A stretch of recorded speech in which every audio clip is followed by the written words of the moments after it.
Buongiorno, benvenuti al Focus TG. Siamo in diretta anche oggi in onda per informarvi di quello che sta succedendo in Veneto. Tante le notizie dalla nostra regione, tanta cronaca, l'attualità ormai lo vediamo ogni giorno e con l'avvicinarsi delle feste ancora di più.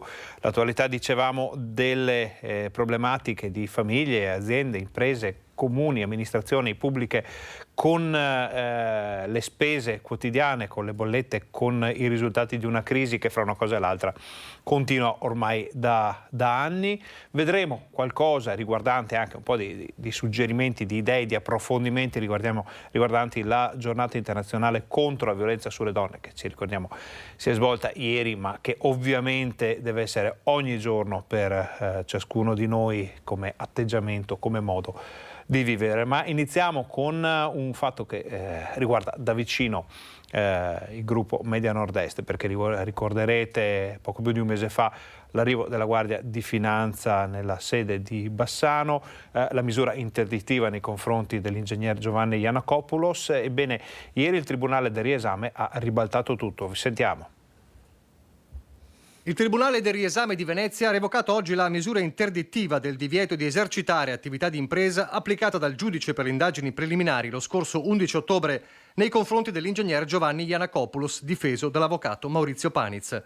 L'impianto accusatorio contro l'ingegner Yiannakopoulos è stato totalmente scardinato e nessuna diffamazione è stata riscontrata nei servizi sulla ULSS 7 mandati in onda su Rete Veneta. L'11 ottobre scorso uomini della finanza si erano presentati nella sede di Bassano su ordine della Procura di Vicenza. Tra 10 giorni saranno rese note le motivazioni del provvedimento di revoca. E riguardo a questa situazione sentiamo l'editoriale del nostro direttore Luigi Baccialli. Come avevamo previsto, le accuse infamanti contro l'ingegner Giovanni Yiannakopoulos si sono sciolte come neve al sole. Tutto l'impianto accusatorio è stato scardinato dall'avvocato Maurizio Paniz, che difende il nostro azionista di maggioranza. Un mese di fango, di accuse gravissime come quella di minacce mai fatte, mai dimostrate, di accuse anche alla redazione di avere pubblicato servizi diffamatori nei confronti del direttore generale Carlo Bramezza e dell'ULSS 7. Tutto questo è diventato una bolla di sapone, però oltre un mese di fango, di giornali che hanno attaccato il nostro gruppo, che hanno dipinto l'ingegner Yiannakopoulos come qualcuno che addirittura ordinava, dava ordini, aveva pieni poteri, non essendo poi neanche l'editore, perché l'editore è il figlio, l'ingegner Filippo. Un mese di fango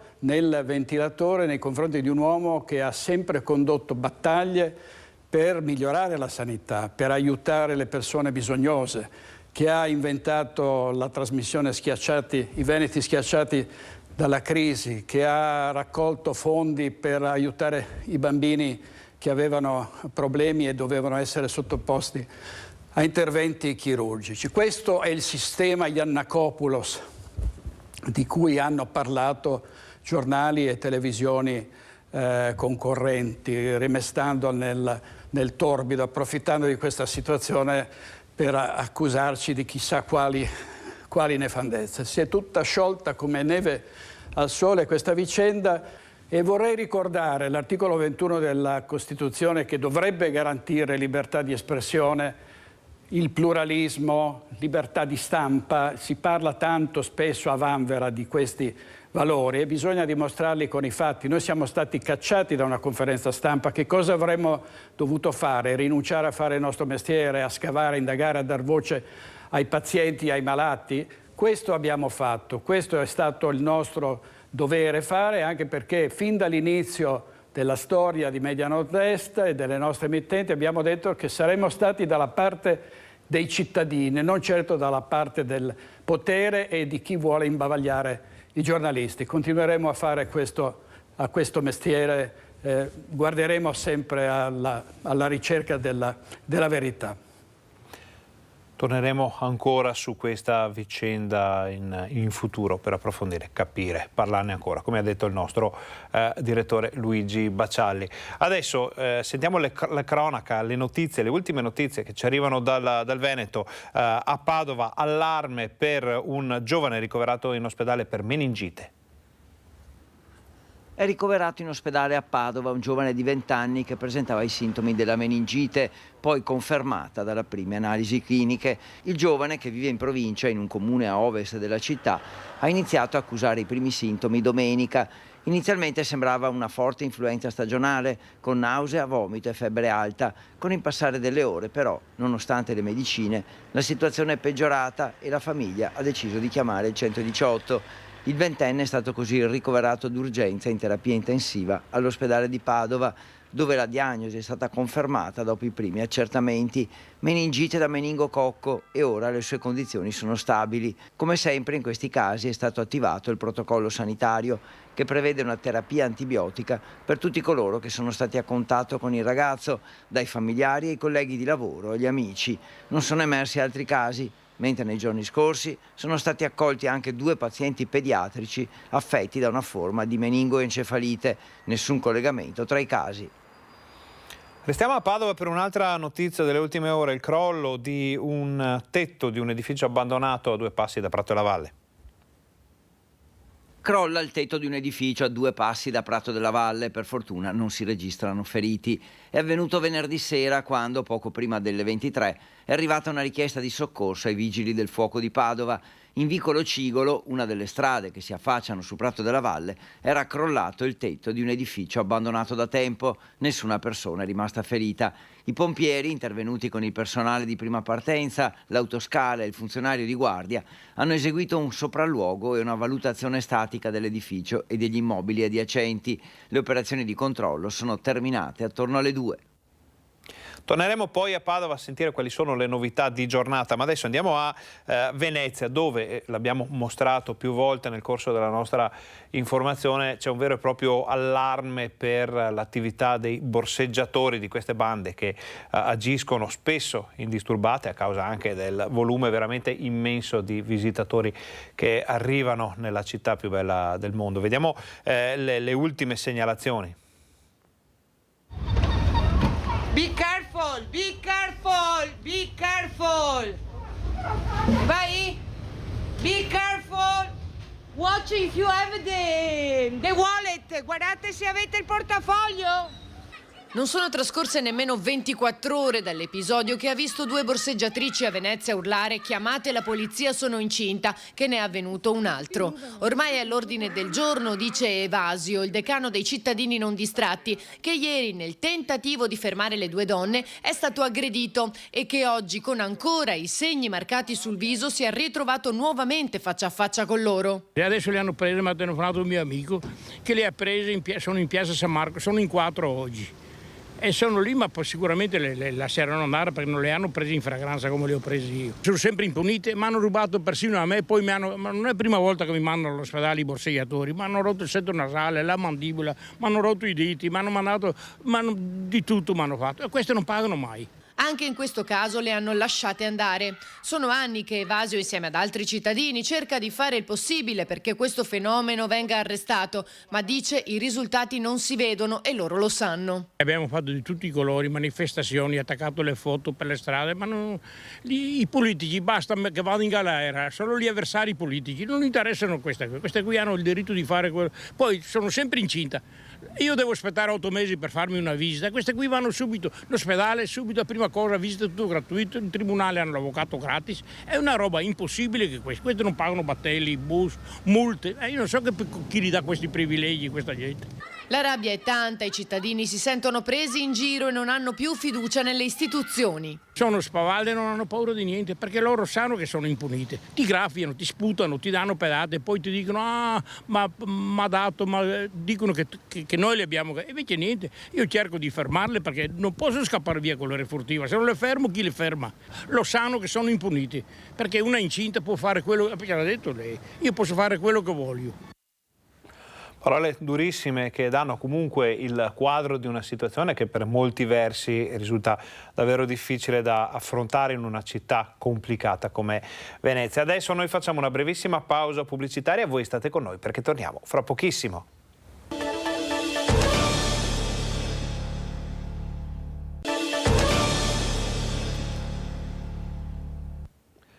Buongiorno, bentornati al Focus TG. Siamo in diretta anche oggi in onda per informarvi di quello che sta succedendo in Veneto. Siamo nella pagina della cronaca che ci presenta molte notizie, come sempre, dalla nostra regione. Andiamo a vedere che cos'è successo nella zona della pedemontana trevigiana con laboratori calzaturieri entrati nel mirino delle forze dell'ordine. Vediamo perché.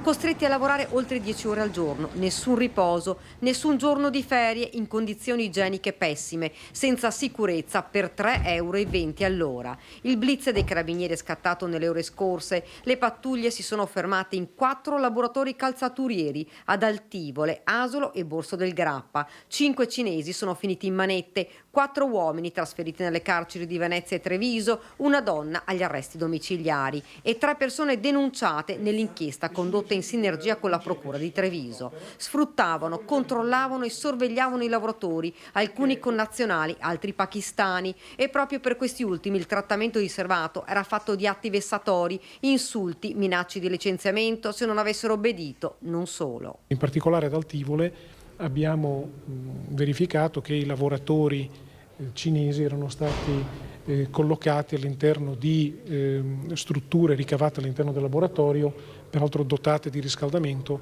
Invece i cittadini pakistani erano stati posizionati all'interno di roulotte dismesse, privi di servizi igienici e anche di riscaldamento all'esterno della struttura.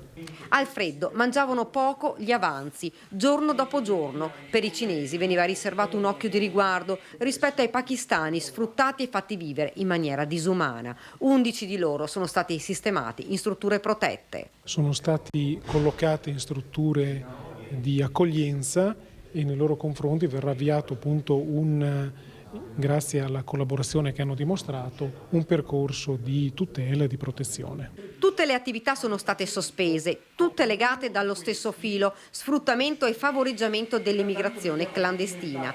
Combinati in totali sanzioni per 125.944 € e 376.394 € di ammende.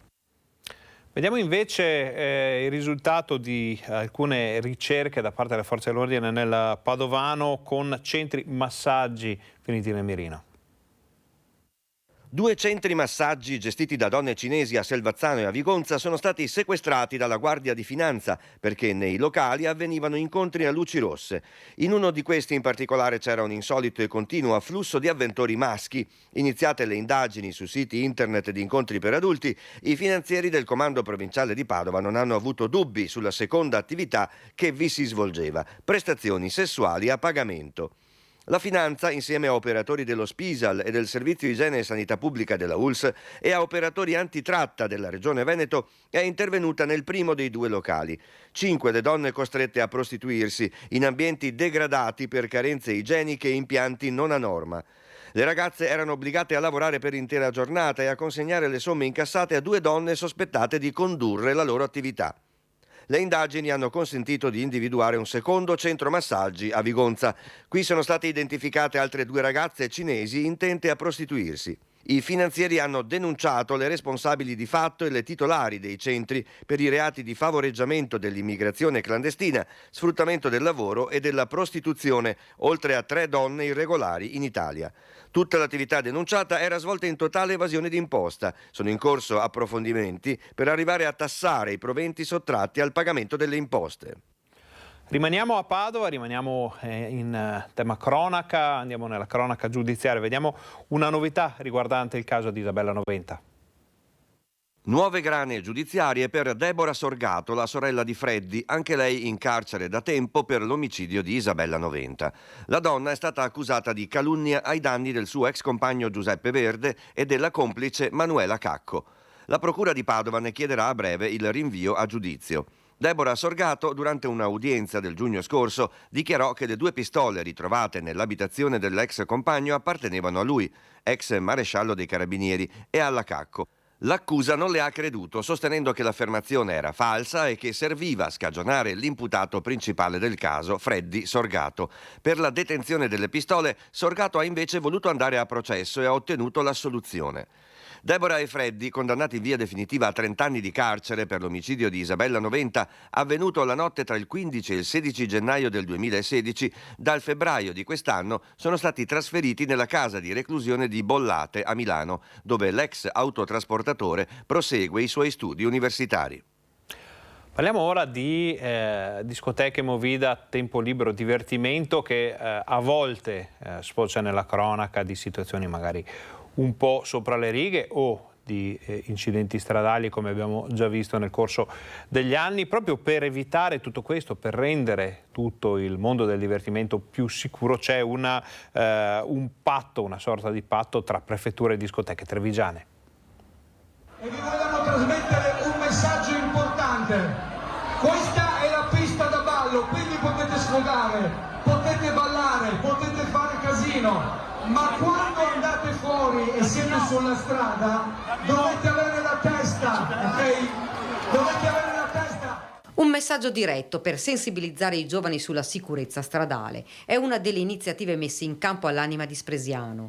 Abbiamo il contatto con le persone che ogni fine settimana si vanno a divertire ed è giusto che lo facciano in sicurezza, e noi che abbiamo l'interesse che tornino a divertirsi ogni weekend faremo sempre il massimo per garantire la loro sicurezza, però il nostro contributo si ferma all'interno dei locali, poi sulle strade ognuno è responsabile delle proprie azioni. Si farà altro perché ci si possa divertire in sicurezza, commenta Venerandi. In prefettura è stato siglato un protocollo con i gestori delle discoteche. È un protocollo che impegna i gestori a promuovere stili di comportamento da parte soprattutto dei giovani che frequentano la maggior parte delle discoteche sani, e quindi a promuovere anche iniziative per la prevenzione e il contrasto all'uso di alcol, all'abuso di alcol e uso di stupefacenti.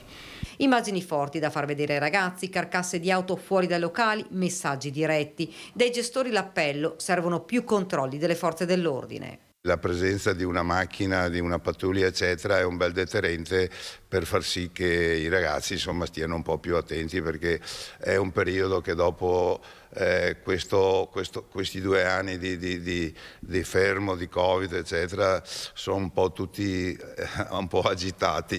È importante, ha spiegato il prefetto, che istituzioni e gestori delle discoteche facciano squadra per assicurare ai giovani un divertimento sano e comportamenti rispettosi della propria vita e quella altrui. Devono essere veicolati messaggi chiari come questo.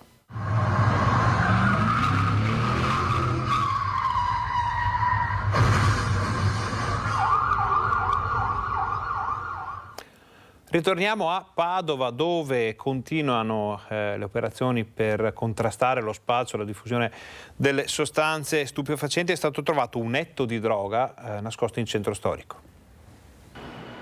I magazzini generali della droga sono nell'area ex PP1 e in piazza De Gasperi. Nelle scorse sere, durante i controlli straordinari del territorio da parte delle volanti, del reparto prevenzione crimine, dei cinofili della polizia e dei soldati di strade sicure, sono stati scoperti 68 grammi di eroina e 17 di marijuana nell'area di Via Valeri e 30 grammi di hashish in piazza De Gasperi. Un 25enne tunisino è stato arrestato per detenzione e spaccio di hashish, identificate circa 140 persone, 45 delle quali avevano precedenti di polizia. Un altro nordafricano, trovato senza documenti, sarà espulso. Un connazionale che ha tentato la fuga è stato fermato. In questura è emerso essere un pluripregiudicato e irregolare sul territorio nazionale. Il questore Sbordone ha ordinato l'allontanamento dal territorio italiano. Rientriamo nella Marca trevigiana, dove vi ricorderete dalla nostra informazione qualche giorno fa era emersa la storia di un bambino, un ragazzino di 11 anni vittima di bullismo. Vediamo le novità. Sono cose che ormai vanno avanti da parecchio tempo, nonostante la nostra richiesta ai genitori di questi bambini di intervenire, di farli smettere. Le cose continuano e quindi abbiamo dovuto per forza dare un giro di vite. La querela è stata presentata di prima mattina in caserma dai carabinieri e a scorrerla, visto che i protagonisti sono degli undicenni, c'è da rabbrividire. Lesioni personali, atti persecutori e istigazione al suicidio, le prime ipotesi messe nero su bianco. I fatti sono quelli denunciati ai nostri microfoni dalla madre del bimbo, da tempo nel mirino di 3 bulli, coetanei o poco più, in un crescendo di botte, lancio di petardi, ma soprattutto frasi di morte. Davvero troppo, sottolinea anche il papà. Ripetutamente hanno detto: ma vai ad ammazzarti, vai a buttarti nel Piave, che buttiamo anche la tua bicicletta dopo. Gli fanno sempre anche il segno che uno fa quando gli si taglia la testa. Il bambino, aveva raccontato la mamma, dorme male, si rosicchia le unghie, in un caso ha fatto la pipì a letto, ma ci sono anche altri segnali di forte disagio, colti dal padre. Mi sembrava strano che da un mesetto a sta parte ha iniziato a chiedermi di portarlo a scuola la mattina, oppure se poteva andare in bicicletta piuttosto che in autobus. I bulli in paese sarebbero noti, adesso bisogna capire come si muoverà l'arma nei loro confronti e delle rispettive famiglie. C'è da verificare ogni accusa, ma se la risposta dei carabinieri è stata pronta, affermano i genitori del ragazzino, molto meno lo è stata quella della scuola, frequentata dal figlio e dai suoi presunti aguzzini. Il colloquio, anch'esso avvenuto in mattinata con la preside e altre collaboratrici, non ha avuto un buon esito, sia nei toni che nella sostanza. Loro hanno ripetuto tante volte: noi non possiamo fare niente fuori dalla scuola, i bambini non stanno insieme durante le ricreazioni, che non è vero, basta andare fuori dalla scuola, li vedi, sono tutti insieme. Nel frattempo hanno detto che non possono garantire l'incolumità di nostro figlio, quindi per questo motivo abbiamo detto: beh, se non potete garantire l'incolumità, noi lo teniamo a casa da scuola, cioè il posto dovrebbe essere più protetto. Se rifiuta di proteggerlo non mi sembra una cosa giusta, insomma. Il bambino quindi al momento resta a casa, con la scuola che ha invitato i genitori tramite mail a prendere contatto con il referente scolastico per il cyberbullismo. Anche questo è un tema importante di cui ci occupiamo con le nostre redazioni per capire, approfondire, creare anche un'opinione, un dibattito su questo argomento. Adesso però facciamo un'altra brevissima pausa pubblicitaria. Voi state con noi, torniamo fra pochissimo.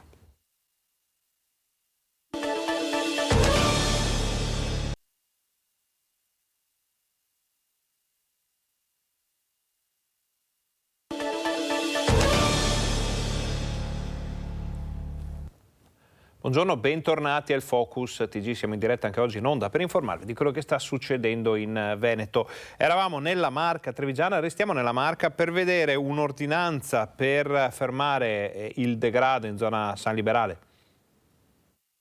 Con questa ordinanza naturalmente nessuno potrà dalle 8 di sera fino alle 6 del mattino per tutti questi giorni consumare, somministrare e detenere comunque alcol in queste zone. Stop ad alcol, vetro e lattine fino al 18 dicembre nella zona del quartiere di San Liberale, compresa tra via e Largo Tre Venezie, piazza Unità d'Italia, via Emilia e via Mantiero. Lo impone un'ordinanza firmata dal sindaco Mario Conte di fronte alla situazione di degrado che si è venuta a creare nell'area. Rifiuti, schiamazzi, avventori in strada col rischio di essere investiti e altro ancora. In molte zone infatti del quartiere di San Liberale, proprio in queste aree, sono state trovate aree degradate sotto l'aspetto igienico-sanitario, in quanto molte persone purtroppo hanno la brutta abitudine di lasciare i propri bisogni fisiologici creando situazioni sicuramente molto delicate e molto critiche sotto l'aspetto sanitario. Da qui la decisione di imporre lo stop alla somministrazione di alcol per oltre 3 settimane. Si tratta di un'ordinanza completamente nuova per la città di Treviso, in quanto fino ad oggi, negli ultimi 3 anni, il sindaco aveva emesso ordinanze nei confronti di singoli locali. In questo caso il sindaco ha deciso di estendere questi divieti in un'area molto più ampia. Anche questa mattina, ad esempio, sono state ritrovate in questa zona bottiglie e lattine. Chi violerà le nuove disposizioni rischierà non solo pesanti sanzioni, ma anche la denuncia. Vi abbiamo parlato, soprattutto nel TG Vicenza, dell'arrivo del cosiddetto Bomba Day ad Altavilla Vicentino, ovvero la giornata di sicurezza per disinnescare una bomba della Seconda Guerra Mondiale ritrovata in quella zona. Ci sono delle novità, lunedì sera un'assemblea pubblica è fissato proprio questo Bomba Day. È ufficiale, ad Altavilla Vicentina domenica 4 dicembre ci sarà il Bomba Day. Sarà effettuato cioè il disinnesco e la rimozione dell'ordigno bellico rinvenuto nel cantiere della TAV in prossimità della linea ferroviaria sulla strada del Melaro. Dalle 8 alle 16 è l'arco di tempo fissato dalla Prefettura di Vicenza, in cui tutti i cittadini non potranno restare in prossimità della bomba, entro il raggio di 500 metri. L'evacuazione inizierà alle 7 del mattino, il despollettamento alle 8. La circolazione ferroviaria tra Verona e Vicenza sarà sospesa e demodulata. Dalle 7 i treni regionali saranno deviati su percorsi alternativi senza fermate intermedie tra Padova e Verona, oppure verranno cancellati e sostituiti con pullman.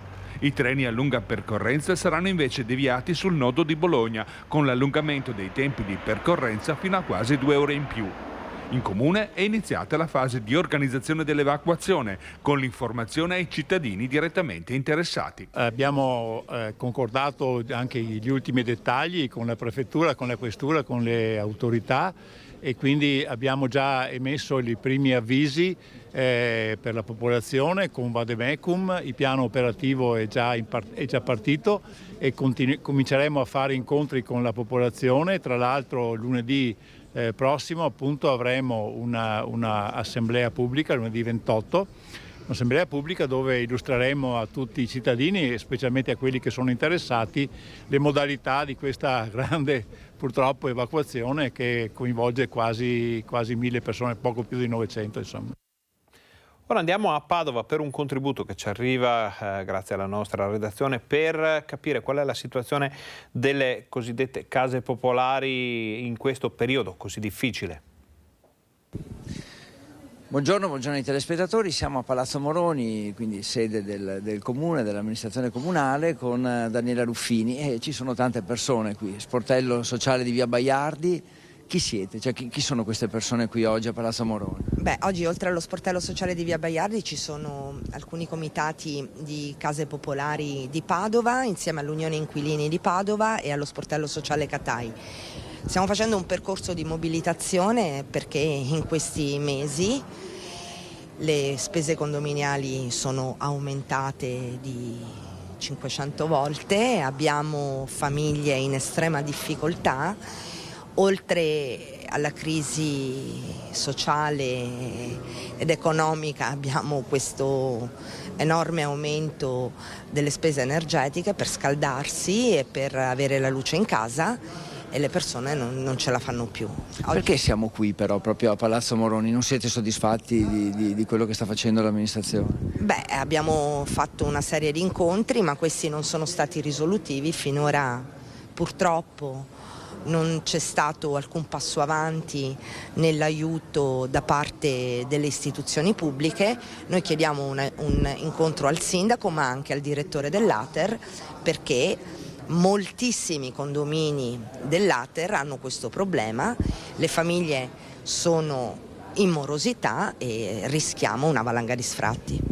Parliamo di quante persone, di quante case più o meno? Centinaia di famiglie, centinaia e centinaia, perché i condomini sono molto vecchi, ci sono gli impianti centralizzati, ci sono gli impianti vecchi con molta dispersione termica, e quindi all'aumento si sommano anche problemi proprio strutturali di questi alloggi. Ha sottolineato più volte la parola famiglia lei, quindi non stiamo parlando di persone sole. Sì, assolutamente famiglie. Beh, ci sono anche certo. Molti anziani soli che hanno questo problema, e quindi ci aspettiamo gli sfratti. E in più c'è un'emergenza abitativa in questa città, e nonostante questo si continuano a vendere le case pubbliche, e questo l'Ater deve rispondere anche di questo. Come andrà a finire? Beh, deve andare a finire per forza bene, perché o mandano per strada centinaia e centinaia di famiglie, oppure si mette mano a questo problema, e come è giusto che sia, il sindaco, il presidente dell'Ater e tutte le istituzioni cercano insieme a noi, insomma noi siamo disponibili a fare un percorso di aiuto concreto. Grazie a Daniela Ruffini, in bocca al lupo allora agli inquilini delle case popolari. Se non avete domande vi restituisco la linea. Restiamo a Padova per vedere, entriamo nel racconto di quella che è stata la giornata internazionale contro la violenza sulle donne, per vedere il racconto di un'iniziativa andata in scena proprio a Padova. Torniamo a casa prendendo di nuovo l'autobus e subendo magari delle avance di qualcuno che prova a violentare, perché la violenza non è solo fisica. Ricordare e reagire. Con questo slogan la CGIL di Padova ha lanciato un flash mob davanti al comune per ricordare le vittime di femminicidio. Davanti a Palazzo Moroni, donne e uomini di tutte le età e provenienze per celebrare la giornata mondiale contro la violenza sulle donne. Soprattutto per reagire alla violenza, perché noi non la possiamo accettare in modo assolutamente passivo. Noi dobbiamo cominciare a metterci in testa che ognuno di noi può fare qualcosa per reagire a questa violenza. Quest'anno c'è una novità, una petizione, una raccolta firme per finanziare un progetto che al momento non ha fondi sufficienti per aiutare in modo concreto le donne vittime di violenze. Quest'anno abbiamo promosso una petizione, una raccolta firme per poter strutturare, finanziare e rendere veramente efficace il reddito di libertà che permette alle donne vittime di violenza di uscire da quel percorso di violenza, perché gli dà un reddito. Molto spesso le donne non hanno la possibilità economica di lasciare la casa del maltrattante. Questa può essere una risposta che oggi però non è adeguatamente finanziata e purtroppo risponde alle donne che a volte i soldi per loro non ce ne sono. Le firme verranno consegnate al governo l'8 marzo 2023 perché si faccia carico di aiutare e proteggere le donne che soffrono. A Vicenza il mercato del lavoro sembra non riguardare del tutto le donne. Vediamo perché. Panoramica del mercato del lavoro a Vicenza stilata dalla CISL provinciale, che fotografa uno squilibrio tra lavoratori e lavoratrici. Il tasso di occupazione dell'uomo a Vicenza, in provincia di Vicenza, è del 73%, il tasso di occupazione femminile è del 53%, quindi abbiamo quasi una donna su due che lavora e questo è un dato davvero preoccupante. Tra i punti analizzati, quello relativo alla perdita di lavoro, tra il 2019 e il 2020 il tasso di occupazione complessivo in Veneto diminuisce di 2,3 punti. Analizzando la situazione per genere si nota che quella maschile cala di 1,5 punti e quella femminile di 3,2, dato che a Vicenza è leggermente migliore. Abbiamo visto nel periodo pandemico che le donne perdono quasi più del doppio degli uomini i posti di lavoro, quindi in periodo di difficoltà le donne sono sicuramente più fragili anche per la tenuta del proprio posto di lavoro. Fragilità del posto del lavoro femminile evidenziata anche dalla disparità retributiva, il cui gap aumenta soprattutto dopo i 30 anni. Questa problematica di reddito, di differenza di reddito importante che c'è in provincia di Vicenza, si riverbera poi nel periodo pensionistico, quindi l'accesso alla pensione, con una differenza di pensione dal punto di vista di valore molto rilevante fra uomo e donna. Vediamo le iniziative di Treviso per questa importante iniziativa. Proprio oggi ho voluto, come Presidente del Consiglio Comunale, presentare una mozione per assegnare la cittadinanza onoraria a Saman Abbas. È una cittadinanza naturalmente postuma, ma io non userei postuma perché questo esempio di una ragazza che si era integrata, che voleva vivere una vita regolare. Voleva vivere semplicemente la sua vita. Saman Abbas, la 18enne di origini pakistane scomparsa nel 2021 a Reggio Emilia e che secondo l'accusa è stata uccisa dai familiari per aver rifiutato un matrimonio combinato. Un esempio la definisce Giancarlo Iannicelli, presidente del Consiglio Comunale di Treviso, all'inaugurazione della panchina rossa posizionata all'esterno del Cafoncello, dove ancora troppo spesso arrivano donne violate. Su 100, 15 donne non denunciano e questo purtroppo è limitante perché il fatto di denunciare significa educare i propri mariti a comportarsi meglio, le persone, e soprattutto è far capire ai propri figli che quella mentalità, quella modalità di approccio in un rapporto di coppia non deve mai essere fatta. Da qui l'appello del direttore generale: così come per i furti servono controlli di vicinato anche per limitare la violenza sulle donne. Credo che sia etico da parte di chi è vicino, come denunciamo uno che ha un tentativo di furto, denunciamo un tentativo di violenza nei confronti, violenza di genere nei confronti della donna. Iniziative hanno riguardato tutta la Marca. A Montebelluna il flash mob dei bambini della quinta elementare, qui fotografati dall'alto, mentre a Ponte di Piave le porte del municipio si sono aperte per fare prevenzione, ricordare, informare, aiutare e magari amarsi un po' di più, per citare Frida Kahlo. Ti meriti un amore che ti spazzi via le bugie, che ti porti il sogno, il caffè e la poesia.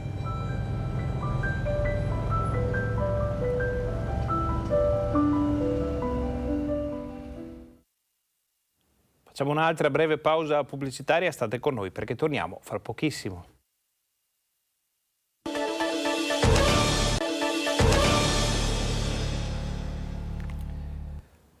Buongiorno, bentornati al Focus TG, siamo in diretta anche oggi per informarvi di quello che sta succedendo in Veneto. Andiamo a vedere ancora, per quanto riguarda la giornata internazionale contro la violenza sulle donne, quali sono state le iniziative. Bassanesi.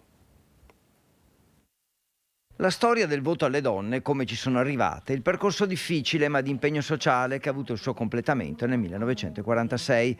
Una storia vissuta attraverso le immagini di francobolli, simbolo di attualità proprio il 25 novembre. Di quest'anno si è riscontrato un aumento molto elevato dei numeri di casi di codici rossi. I soprusi non sono solo fisici, anzi spesso la violenza è psicologica o economica e molto spesso si verifica tra le mura domestiche. Nel 2021 registrati 20 casi, 3 di donne straniere. Quest'anno a fine ottobre, quindi ci sono ancora 2 mesi di attesa, sono 28 casi, di cui 8 di donne straniere e 20 di donne italiane. Una storia, quella delle donne in Italia, che è anche la storia stessa del nostro paese. Vengono elencate tutte le fatiche e tutto quello che è stato fatto per ottenere questo diritto, che non è assolutamente un diritto scontato se si pensa che in Italia le donne sono andate al voto per la prima volta nel 1946.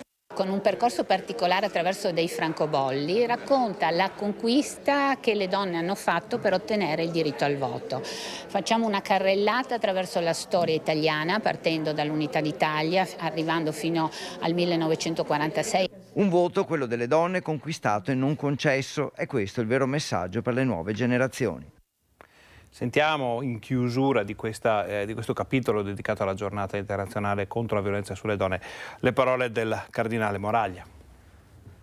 Educare al rispetto dell'altro, educare alla corporeità, educare alla persona come realtà che entra in relazione con gli altri, a considerare che questo entrare in rapporto con gli altri, anche se c'è un vincolo riconosciuto dalla legge come può essere il matrimonio, anche se adesso parliamo di altre forme di unione,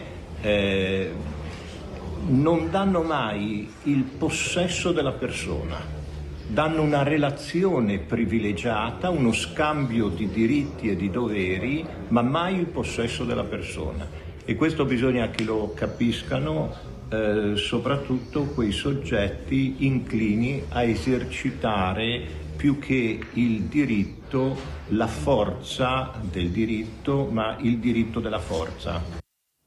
Cambiamo decisamente argomento, cominciamo a parlare di politica ed economia con uno sguardo particolare su quest'ultimo tema, perché sono in arrivo, fra un po' insomma, arriveranno le 13esime, una parte importante di queste finirà all'erario. Anche sulle 13esime il prelievo fiscale ha raggiunto ormai livelli insopportabili.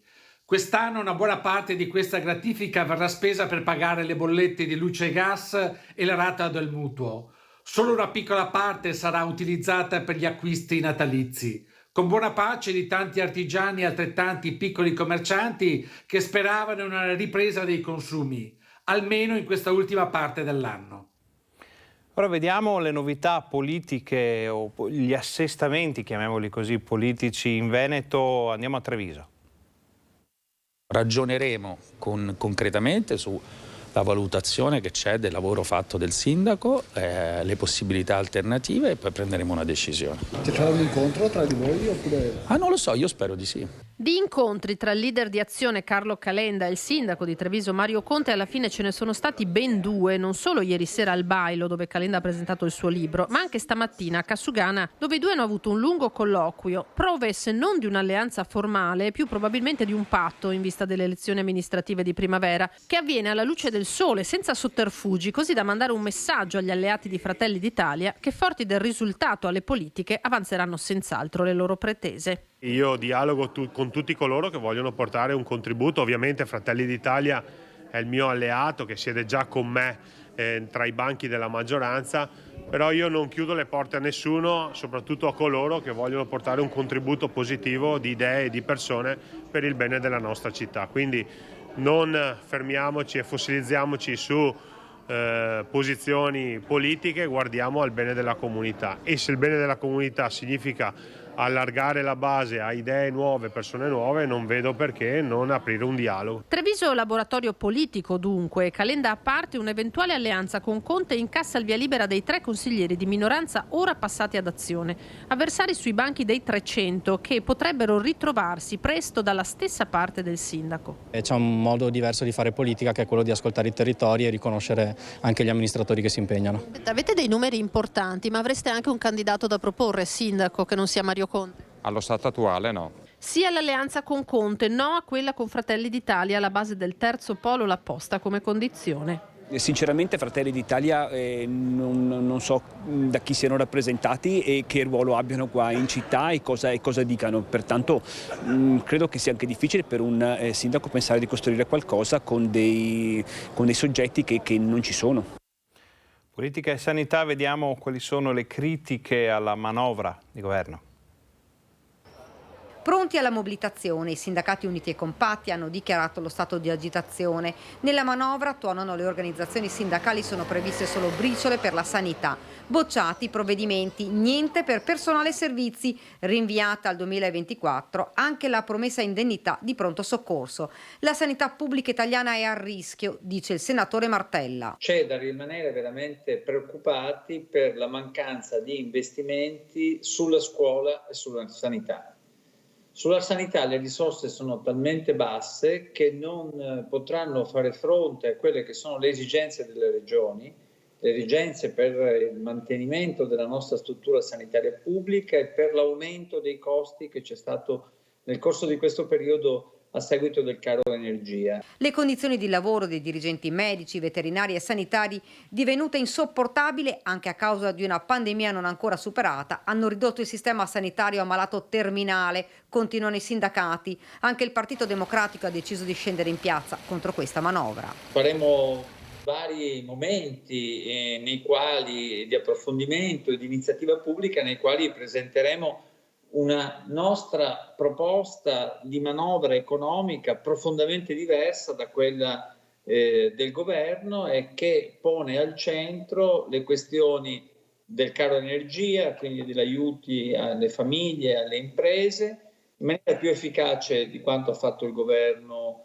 sta pur stanziando circa 20 miliardi e in cui parleremo delle nostre proposte sul lavoro, delle nostre proposte sulla sanità e sulla scuola.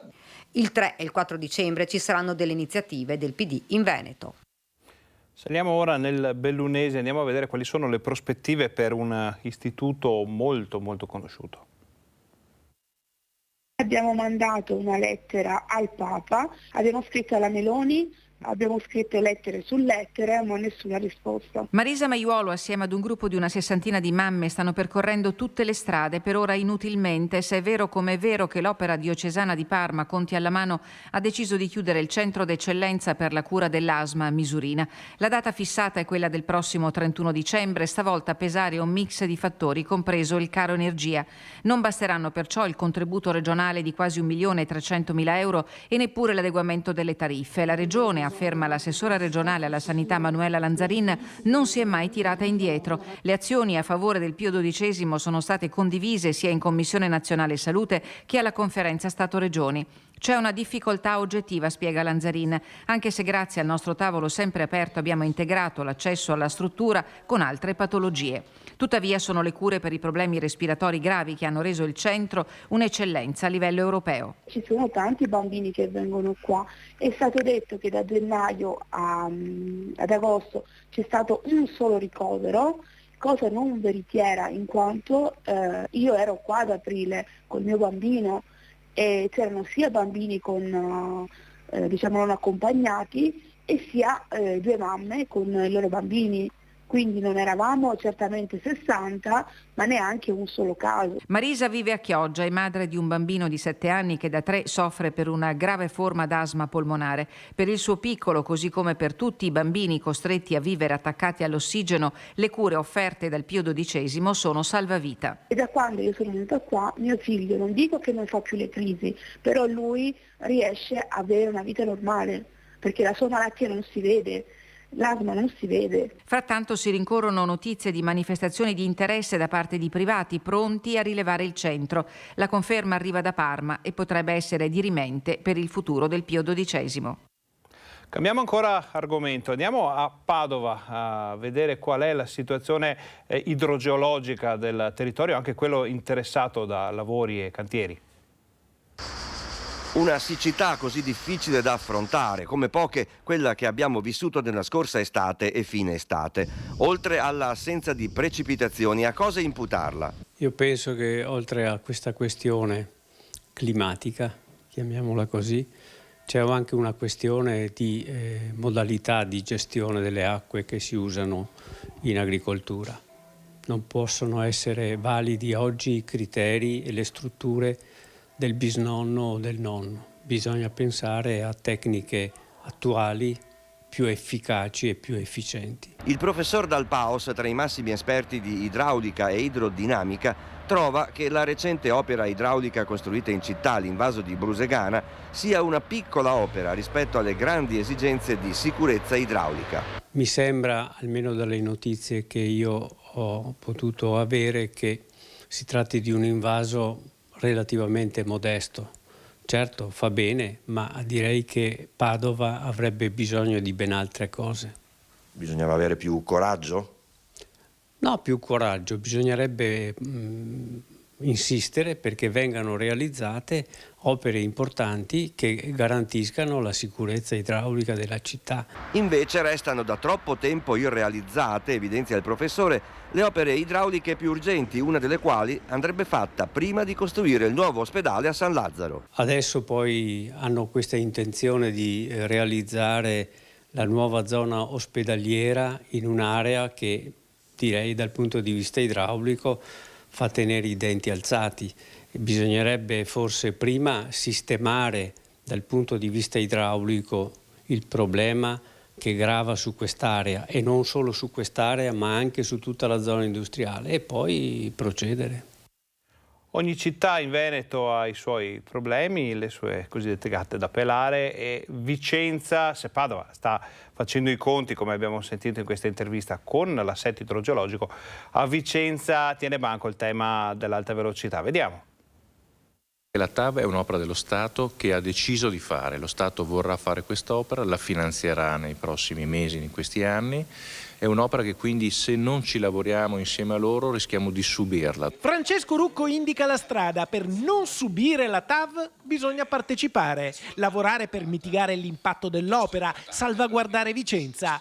Ecco perché ieri al Teatro Cabalbi è stata organizzata la prima assemblea pubblica sul terzo lotto, quello che guarda ad est tra Vicenza e Padova. La strategia del sindaco è quella del verbo condividere, da coniugare al passato, al presente e al futuro. L'abbiamo fatto sulla cultura, lo stiamo facendo sulla sicurezza, è tuttora in corso, e lo faremo sulla TAV. Siamo partiti con questo percorso di partecipazione, sarà un percorso lungo, perché la cosa che ho chiesto chiaramente ai vertici dello Stato, di RFI in particolare, è che la decisione deve essere presa dagli enti preposti, ma soprattutto dalla cittadinanza. Ma la grande novità è che nel tratto est si punta a incanalare il treno in trincea, cioè in galleria, sottoterra. Questo apre a un'ipotesi ancora molto teorica, non confermata, ma che sarebbe clamorosa.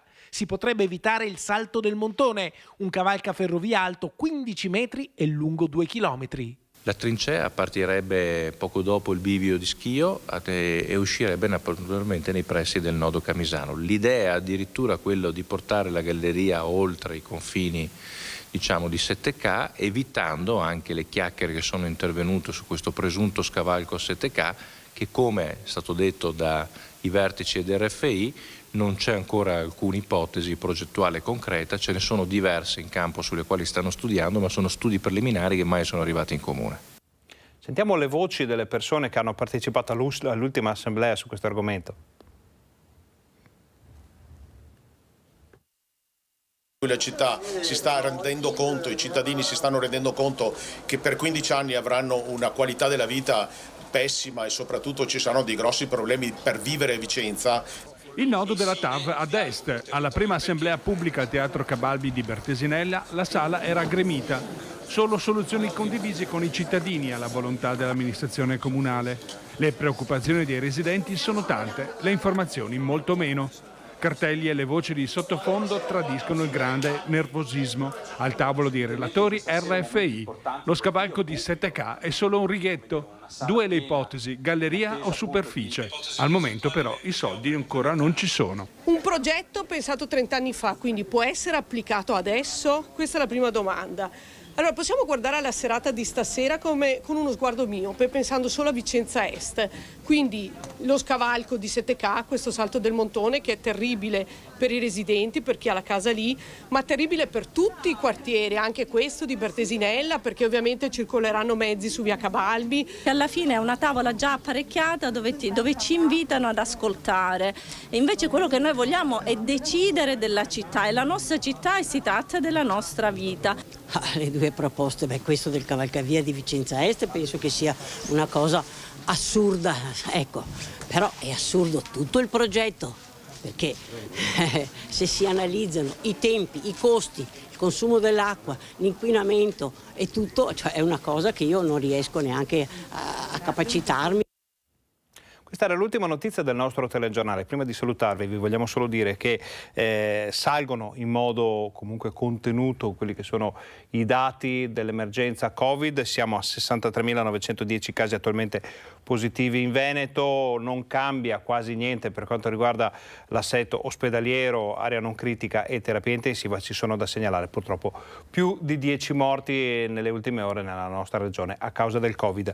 Detto questo, noi ringraziamo Fabio Verin per la regia, ringraziamo tutti i colleghi che ci hanno permesso di portare nelle vostre case tutte le ultime notizie dal Veneto, ringraziamo voi per essere stati con noi, vi diamo appuntamento al TG Bassano e TG Vicenza di questa sera per tutto il resto. Vi ricordiamo che questa sera ci sarà alle 21:15 il film Il buono, il brutto e il morto, e alle 23:20 gli itinerari turistici con Ida De Poli che ci accompagnerà alla scoperta delle chiese di Campo San Piero. Quindi buon pomeriggio, buona giornata.